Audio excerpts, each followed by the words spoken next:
Hey guys, so if you're anything like me, you become more and more dependent on the Aquarium Co-op baby brine shrimp eggs over the years.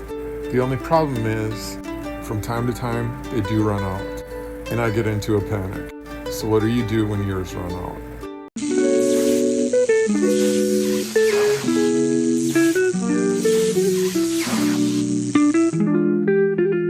First off, I just want to say in my experience, these eggs are currently the best in the business. Just look at that deep gold color, the amazing separation that you get. Like, I don't see any eggshells anywhere here. They're all at the top. Hatching Aquarium Co-op baby brine shrimp eggs is basically dummy proof. And in my opinion, this brine shrimp hatchery plus makes it super simple. Otherwise, my preferred setup is a DIY.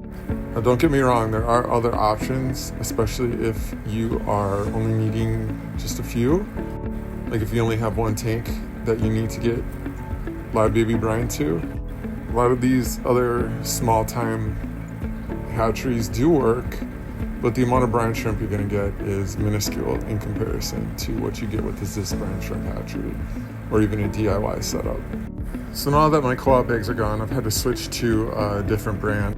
I've tried some of these other big name brands, but I'm gonna be honest with you, I get just as good, if not a better yield, using just some of these bad Amazon ones. And I do mean bad. While they can get pretty good hatch rates, they are just a mess to clean. In comparison with the co-op brine shrimp eggs, I find that I have to do basically everything right in order to get enough baby brine shrimp every day. And so that means meticulously cleaning off this brine shrimp hatchery every single day. I also have to use 2 air stones instead of just one. And I want to make sure to remove any brine shrimp residue or egg residue. Otherwise, that's going to impede your next hatch. You can see here how absolutely ridiculously dirty this brine hatchery becomes when I have to use inferior quality eggs. It takes a really long time to clean these guys out versus with the co-op eggs where I could be done in less than a minute.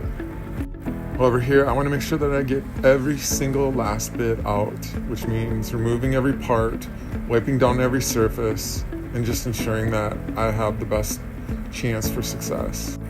With the co-op eggs, honestly, you could just dump some salt, dump some eggs, and it's going to work every time. But that is absolutely not the case if you have to use other brine shrimp eggs.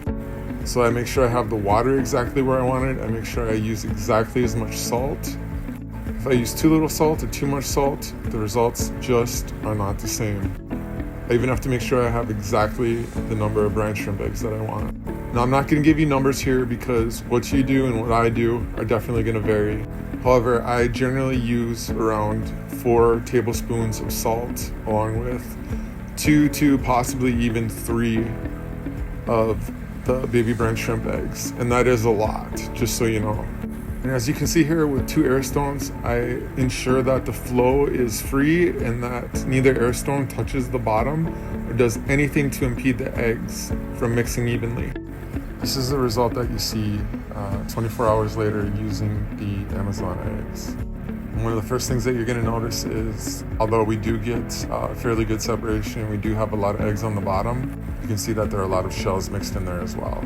And I find that the number of shells mixed in with these inferior eggs is very dependent upon the amount of salt that I use, the amount of eggs that I use, and more importantly, that the air stones that I use do not impede the flow and allow the eggs to remain off the bottom of the brine shrimp hatchery.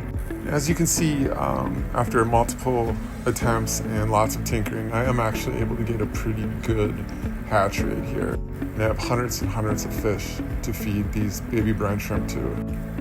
This is one of my catch-all grow-out tanks for fry that I'm currently raising up. I've got 2 different groups of angelfish in here. I've got some Geophagus brasiliensis in here, along with some platinum parrots and some polar parrots. These guys have gone from a 5-gallon to a 10-gallon to now a 20-gallon, and eventually they're going to graduate to a 40-gallon, probably sooner than later. But I also have other tanks that I need to feed. So it's imperative for me that I'm able to hatch enough brine shrimp for multiple feedings throughout the day. I also feed my Tanganyikan tank live baby brine shrimp every single day. I have a bunch of different Tanganyikans in here, but you can see that the centerpiece is definitely these Neolampologus catapontatus. They're not significantly larger than Maltese, and these guys are free swimming a whole lot more. While they can at times use shells, they generally stay in the rockwork or they're free swimming. Well, the good news is that Corey from Aquarium Coop said that they're expecting their brine shrimp eggs to be in December, tentatively. So until then, just gonna have to make do with what we have available to us. Thank you for watching. I hope you enjoyed the video. Until next time.